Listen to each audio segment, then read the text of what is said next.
नंद लाल कैसे जन्म होई है नु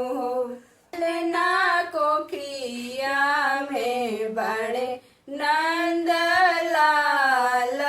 कैसे जन्म होई है नु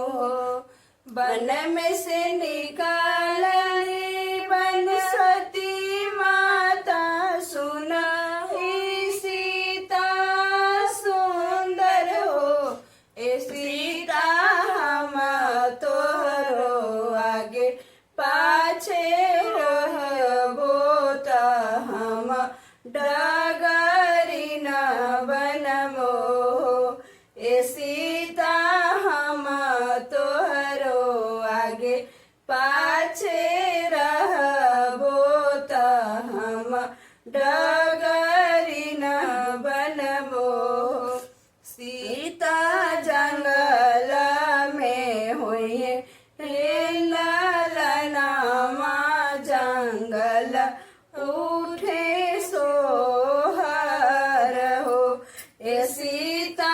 जंगल में हुई है ललनामा जंगल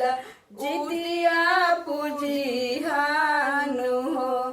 ऐसा जंगल में होई हे होरी लवा जंगल जीता वाहन आई है हो हे सीता जंगल में हुई हे होरी लवा जंगल जीता वाहन आई है हो ए सीता जुग जुग जिए हे लालनावा चारो लोक में राज करी है हो ए सीता जुग जुग जिए तेरे लालनावा की चारो